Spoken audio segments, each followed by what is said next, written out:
Paano kung ang dahilan kung bakit ka nasasaktan ay ikaw rin mismo? Paano kung hindi mo lang napapansin na unti-unti mo nang sinisira ang relasyon mo sa ibang tao, pati sa sarili mo? Minsan hindi natin kayang tanggapin ang katotohanan dahil mas madaling sisihin ang iba kaysa harapin ang sarili nating pagkukulang. Pero ayon sa psychology, may mga ugali at behavior na tahimik na nagtutulak sa mga tao palayo sa'yo, kahit hindi mo namamalayan. At sa video na ito, pag-uusapan natin ang mga senyales na baka ikaw ang problema. Hindi ito para manghusga, kundi para mamulat sa mga bagay na mahirap tanggapin, pero kailangang maintindihan. Bago tayo magsimula, kung gusto mo ng mga ganitong topic tungkol sa human psychology, emotions at behavior, huwag mong kalimutang mag-subscribe dito sa ating channel para lagi kang updated sa mga bagong kaalamang ibabahagi ko. 1. Mga senyales na ikaw ang toxic sa buhay ng iba. May mga tao na laging nagtatanong kung bakit unti-unting lumalayo ang mga tao sa kanila. Bakit parang nawawala ang dating closeness? Bakit kahit anong pilit nilang maging mabuti, may mga taong napapagod pa rin sa kanila? Pero minsan, may masakit na katotohanan na mahirap tanggapin. Paano kung ikaw mismo ang dahilan kung bakit sila umaalis? Ayon sa psychology, hindi lahat ng toxic na tao ay obvious. Hindi lahat galit, mapanakit o palasigaw. May mga toxic na behavior na tahimik lang, pero unti-unting sumisira sa mental at emotional state ng ibang tao. Isa sa mga senyales nito ay kapag gusto mong ikaw lagi ang tama. Yung kahit malinaw na may mali ka, hahanap ka pa rin ng dahilan para baliktarin ang sitwasyon. Dahil sa sobrang taas ng ego, nawawalan ka ng empathy sa nararamdaman ng iba. Isa pa ay kapag ginagawa mong tungkol sa sarili mo ang lahat. Kapag may problema ang kaibigan mo, bigla mong ikukumpara sa sarili mong paghihirap. Kapag may achievement ang iba, nakakaramdam ka ng insecurity imbes na maging genuinely happy para sa kanila. May toxic behavior din na tinatawag na emotional manipulation. Ito yung pagpaparamdam mo sa tao na masama siyang tao kapag hindi niya ginawa ang gusto mo. Tahimik itong kontrol, pero sobrang bigat sa isip ng taong nakakaranas nito. At isa sa pinakamapanganib, yung hindi ka marunong mag-apologize. Kapag mas importante sa iyo ang pride kaysa sa peace. Dahil habang tumatagal, napapagod ang tao sa paulit-ulit na pananakit na walang accountability. Ang totoo, hindi masamang tanggapin na may toxic traits ka. Lahat ng tao meron yan. Ang tunay na problema ay yung alam mo nang nakakasakit ka, pero ayaw mo pa ring magbago. Dahil minsan, ang pinakamahirap harapin sa psychology ay ang sariling pagkatao mo. 2. Bakit paulit-ulit kang iniiwan ng tao? May mga tao na dumadaan lang sa buhay mo. May iba na nananatili. Pero minsan mapapansin mo na parang pare-pareho ang ending ng lahat ng relasyon mo. Unti-unti silang lumalayo, nawawalan ng gana, at dumadating sa punto na iniiwan ka na lang nila nang walang malinaw na dahilan. At doon mo sisimulang tanungin ang sarili mo, bakit paulit-ulit akong iniiwan ng tao? Ayon sa psychology, hindi lahat ng paglayo ng tao ay dahil wala silang pakialam. Minsan, napagod lang sila emotionally.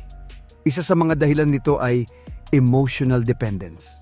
Kapag ginawa mong responsibilidad ng ibang tao ang kaligayahan mo, yung tipong kapag hindi sila available, pakiramdam mo ini-ignore ka agad. Kapag hindi nila nabibigay ang atensyon na gusto mo, pakiramdam mo hindi ka mahalaga. Sa una, naiintindihan ka nila. Pero habang tumatagal, nagiging mabigat ito para sa kanila. Dahil imbes na partnership, nagiging emotional obligation ang relasyon. Isa pa ay kapag hindi mo kayang kontrolin ang insecurities mo. Kapag lagi kang naghihinala, laging nangangailangan ng reassurance, at bawat maliit na pagbabago sa treatment nila, ginagawa mong malaking issue. Ayon sa psychology, ang sobrang fear of abandonment ay kadalasang nagtutulak sa tao para mas lalo kang layuan. Dahil habang mas hinihigpitan mo sila, mas gusto nilang kumawala. May mga tao rin na hindi marunong makinig. Gusto nila sila lagi ang iniintindi, pero hindi nila kayang gawin iyon para sa iba. At habang tumatagal, pakiramdam ng mga tao sa paligid nila ay emotionally drained na sila. Ang masakit na katotohanan ay ito. Hindi lahat ng umaalis ay traidor. Minsan umalis sila dahil hindi na healthy ang epekto mo sa buhay nila. At kung paulit-ulit kang iniiwan ng tao, baka panahon na para tanungin mo ang sarili mo. Ano ba talaga ang pinaparamdam ko sa kanila kapag kasama nila ako? 3. Hard truth. Hindi sila ang problema. Ikaw yun. May mga tao na laging may reklamo sa buhay. Lahat ng naging kaibigan nila, masama daw. Lahat ng naging relasyon nila, toxic daw. At lahat ng taong umalis sa kanila, sila raw ang may kasalanan. Pero ayon sa psychology, kapag paulit-ulit mong nakikita ang parehong problema sa iba, may posibilidad na ikaw mismo ang pinagmumulan nito. Masakit tanggapin pero minsan hindi sila ang problema. Ikaw yun. Isa sa pinakamalaking dahilan nito ay victim mentality. Ito yung mindset na lagi mong tingin sa sarili mo ay biktima ng sitwasyon. Kahit may mali ka rin naman, mas pinipili mong ituon ang atensyon sa pagkakamali ng ibang tao. Dahil dito, nahihirapan kang makita ang sarili mong toxic behavior. Kapag may nasasaktan ka, iniisip mong sensitive lang sila. Kapag may umaalis, iniisip mong hindi ka lang nila naintindihan. At kapag may pumupuna sa'yo, pakiramdam mo inaaway ka agad. Ayon sa psychology, mahirap magbago ang taong hindi kayang aminin na may mali sa kanya. Dahil para sa kanya, ang problema ay laging nasa ibang tao. May mga tao ring sobrang taas ng pride. Ayaw humingi ng sorry, ayaw tumanggap ng criticism, at galit kapag hindi nila nakukuha ang gusto nila. Sa umpisa, may mga taong nagtitiis at umiintindi. Pero habang tumatagal, napapagod din sila. Dahil mahirap mahalin ang taong hindi marunong managot sa sarili niyang actions. Ang totoo, hindi masamang aminin na minsan ikaw ang mali. Hindi ka magiging mahina kapag tinanggap mo yung mga ugali mong kailangang baguhin. Dahil ang unang step para maging mas mabuting tao ay ang kakayahang harapin ang katotohanan tungkol sa sarili mo. 4. Signs na ikaw ang sumisira sa sarili mong relasyon. Minsan, akala natin ang dahilan kung bakit nasisira ang relasyon ay dahil sa third party, kawalan ng oras o pagbabago ng feelings. Pero ayon sa psychology, may mga pagkakataon na hindi ibang tao ang sumisira sa relasyon mo, ikaw mismo. At ang masakit dito, kadalasan hindi mo ito napapansin habang nangyayari. Isa sa mga senyales nito ay overthinking. Kapag bawat maliit na bagay ay binibigyan mo ng negatibong kahulugan. Kapag hindi agad nag-reply, iniisip mong nagsasawa na siya. Kapag tahimik siya, pakiramdam mo may problema agad. Dahil dito, unti-unti mong nilalagyan ng tensyon ang relasyon kahit wala naman talaga. Isa pa ay yung pagiging emotionally unavailable. Gusto mong mahalin ka, pero hirap kang maging open. Kapag may conflict, mas pinipili mong umiwas kaysa makipag-usap ng maayos.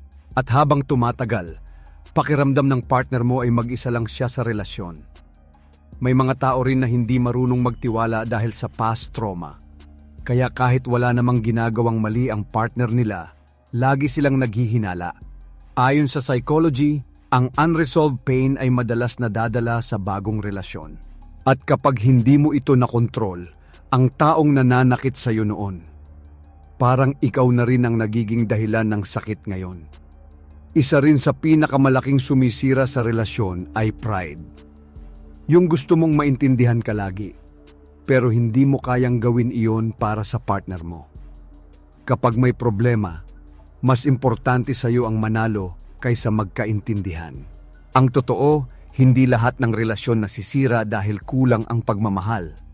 Minsan, nasisira ito dahil sa unhealthy behavior na hindi naaayos. At kung gusto mong tumagal ang isang relasyon, hindi sapat na mahal mo lang ang isang tao. Kailangan mo ring matutunang ayusin ang sarili mong ugali bago nito tuluyang sirain ang taong mahal mo. 5. Psychology ng taong laging biktima ang tingin sa sarili. May mga tao na pakiramdam nila lagi silang inaapi ng mundo. Sa bawat problema, may sinisisi sila. Sa bawat pagkakamali, may ibang may kasalanan. At sa bawat nasisirang relasyon, sila raw ang laging nasasaktan. Pero ayon sa psychology, may tinatawag na victim mentality. Ito yung estado ng isip kung saan nasasanay ang isang tao na tingnan ang sarili niya bilang permanenteng biktima ng lahat ng sitwasyon. Sa una, mukhang normal lang ito. Dahil totoo naman na may mga taong talagang nasasaktan at naloloko. Pero nagiging unhealthy ito kapag hindi mo na kayang makita ang sarili mong pagkukulang. Isa sa mga senyales nito ay kapag hirap kang tumanggap ng criticism. Kapag may pumupuna sa'yo, pakiramdam mo agad inaatake ka bilang tao. Kaya imbes na pag-isipan ang sinabi nila, nagtatanggol ka agad ng sarili mo. May mga tao rin na ginagamit ang pagiging kawawa para makakuha ng sympathy. Madalas nilang iparamdam na sila ang pinaka-nahihirapan para mas maintindihan at kampihan sila ng iba. Pero habang tumatagal, emotionally draining ito para sa mga taong nakapaligid sa kanila. Ayon sa psychology, ang taong laging tingin sa sarili ay biktima ay madalas nawawalan ng accountability. Dahil sa isip nila, wala silang kontrol sa nangyayari sa buhay nila. At kapag wala kang accountability, mahirap mag-grow bilang tao. Masakit mang tanggapin, pero hindi lahat ng pain mo ay kasalanan ng ibang tao. Minsan, may mga sugat kang hindi mo pa nahihilom kaya nadadala mo ito sa paraan ng pakikitungo mo sa iba. Ang totoo, walang masama sa paghingi ng empathy. Pero iba ang nasasaktan sa taong ginagamit ang sakit para iwasan ang responsibilidad. Dahil darating ang panahon na mapapagod din ang mga tao sa iyo. Hindi dahil wala silang pakialam, kundi dahil pakiramdam nila kahit anong gawin nila, ikaw pa rin ang laging biktima sa kwento mo. 6. Kapag lahat mali para sa iyo, baka ikaw ang mali. May mga tao na laging may problema sa lahat. May mali sa kaibigan nila. May mali sa pamilya nila. May mali sa partner nila. At kahit saan sila mapunta, parang laging may taong hindi nila makasundo. Pero ayon sa psychology, kapag halos lahat ng tao sa paligid mo ang tingin mong problema, may posibilidad na ikaw mismo ang dahilan. Masakit itong marinig.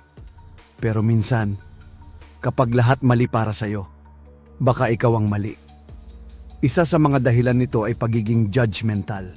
Kapag mabilis kang makakita ng mali sa ibang tao, pero hirap kang makita ang flaws mo. Dahil dito, nagiging mataas ang standards mo sa iba, habang mababa naman ang accountability mo sa sarili. May mga tao ring mahilig magkontrol. Gusto nila laging nasusunod ang gusto nila. Kapag hindi nangyari ang inaasahan nila, naiirita sila agad o nagagalit. At kapag hindi umayon ang ibang tao sa kanila, iniisip nilang toxic o walang kwenta ang mga ito. Ayon sa psychology, ang ganitong behavior ay kadalasang connected sa ego at emotional insecurity. Kapag hindi matanggap ng isang tao na hindi umiikot ang mundo sa kanya, nagiging defensive siya sa kahit maliit na inconvenience. Isa pa rito ang kakulangan sa self-awareness. Yung hindi mo napapansin kung paano naapektuhan ng ugali mo ang ibang tao. Maaaring akala mo honest ka lang, pero nakakasakit ka na pala. Akala mo strong personality ka lang, pero nakaka-drain ka na pala kasama. Ang totoo, hindi lahat ng criticism ay pag-atake sa'yo. Minsan, feedback iyon para makita mo ang mga bagay na hindi mo kayang makita sa sarili mo. Dahil ang taong tunay na mature, hindi lang marunong tumingin sa mali ng iba. Marunong din siyang harapin ang mga mali niya. 7. Mga ugaling akala mo normal, pero nakakasakit na pala. May mga ugali tayong ginagawa araw-araw na akala natin normal lang. Sanay tayo rito kaya hindi natin napapansin na unti-unti na pala itong nakakasakit ng ibang tao. At ayon sa psychology, maraming toxic behavior ang nagsisimula sa mga bagay na mukhang maliit lang. Isa na rito ang pagiging brutally honest. May mga tao na proud na prangka sila. Pero minsan, hindi na ito honesty, kundi kawalan na ng empathy. Dahil may paraan para sabihin ang totoo nang hindi dinudurog ang damdamin ng iba. Isa pa ay ang pang-i-invalidate ng feelings. Kapag may nagsabi sa iyo ng nararamdaman nila at ang sagot mo agad ay, Ang drama mo naman, o masyado kang sensitive. Sa isip mo biro lang iyon, pero para sa kanila pakiramdam nila hindi valid ang emotions nila. May mga tao rin na mahilig mangasar palagi. Akala nila harmless fun lang ito. Pero ayon sa psychology, ang paulit-ulit na pang-aasar ay maaaring makasira ng self-esteem. Lalo na kapag tinatamaan na ang insecurities ng isang tao. Isa rin sa pinaka-common na unhealthy behavior ay ang silent treatment. Yung kapag galit ka, bigla ka na lang hindi namamansin para parusahan ng tao. Akala mo nagpapalamig ka lang, pero sa totoo lang, emotionally painful ito para sa taong hindi alam kung anong nangyayari. May mga ugali rin na akala mo concern lang, pero control na pala. Kapag gusto mong malaman lahat ng ginagawa ng partner mo, kapag gusto mong ikaw lagi ang priority, kapag nagagalit ka kapag hindi ka nabibigyan ng atensyon. Ang totoo, hindi porket nakasanayan mo ang isang ugali ay ibig sabihin healthy ito.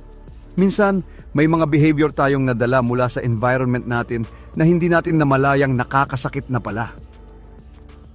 8. Bakit ka nauubusan ng totoong tao sa buhay mo?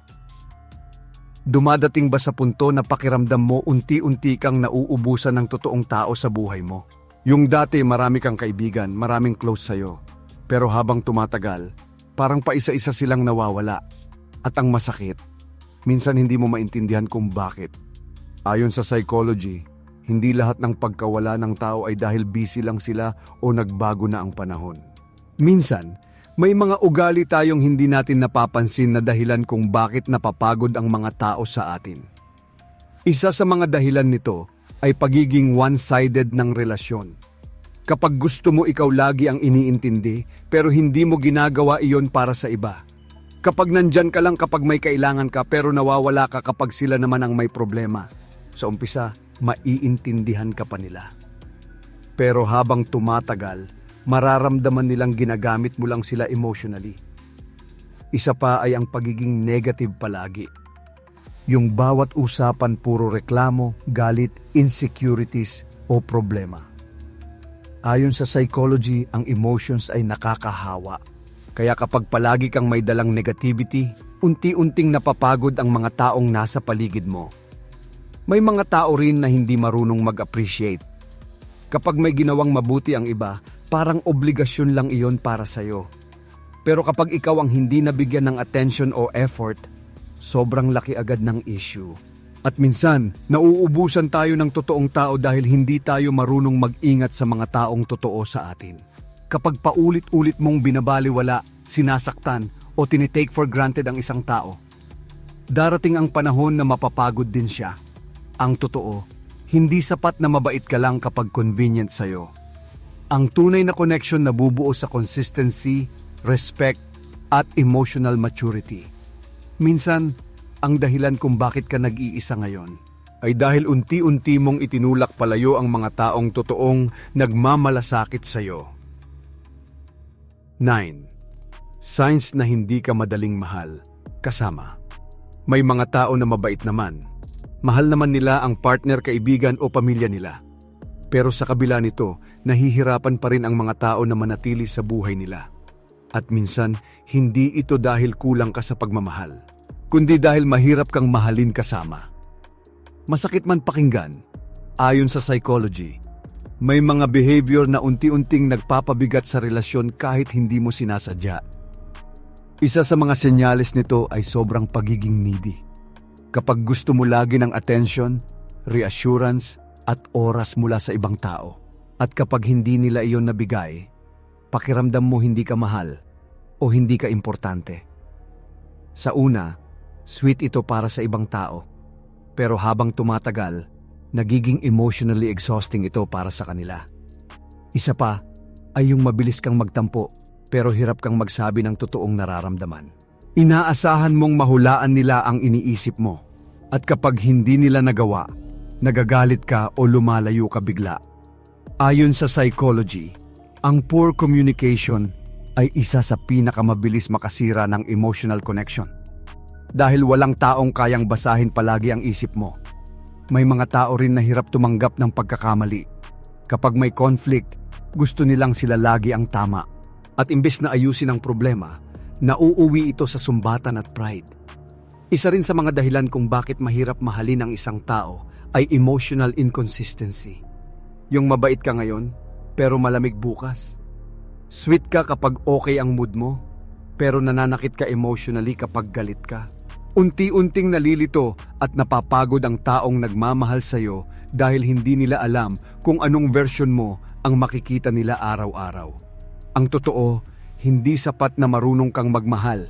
Kailangan marunong ka ring magbigay ng peace, understanding at emotional safety. 10. Ang masakit na katotohanan tungkol sa pagkatao mo. May mga katotohanan tungkol sa sarili natin na ayaw nating harapin. Mga bagay na mas gusto nating itago kaysa tanggapin. Dahil minsan, mas madaling sisihin ang mundo kaysa aminin na may mali rin sa atin. Pero ayon sa psychology, hindi ka tunay na mag-grow hanggat hindi mo kayang makita ang madilim na parte ng pagkatao mo. Isa sa mga masakit na katotohanan ay hindi lahat ng tao masasaktan ka ng walang dahilan. Minsan, may mga ugali ka ring nakakasakit sa kanila. Mga salitang akala mo biro lang.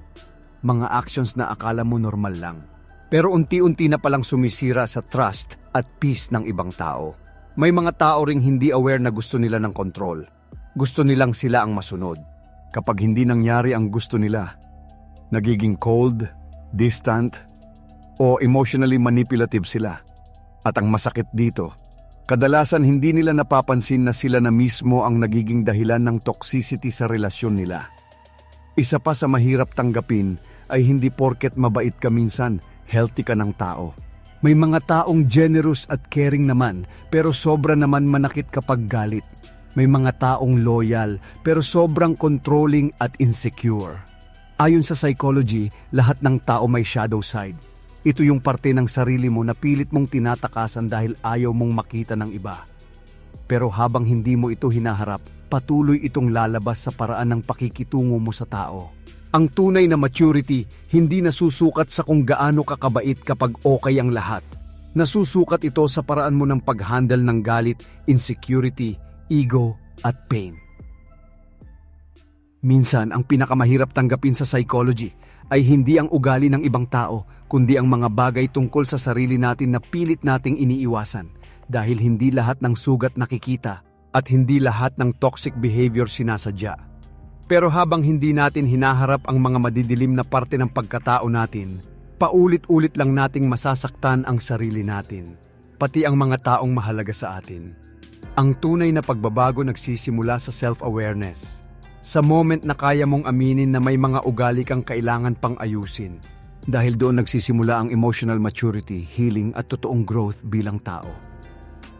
Kung gusto mo pang matutunan ang mga ganitong psychology insights tungkol sa human behavior at personal development, mag-subscribe ka na at i-turn on ang notification bell para lagi kang updated sa mga bagong episode dito sa ating channel.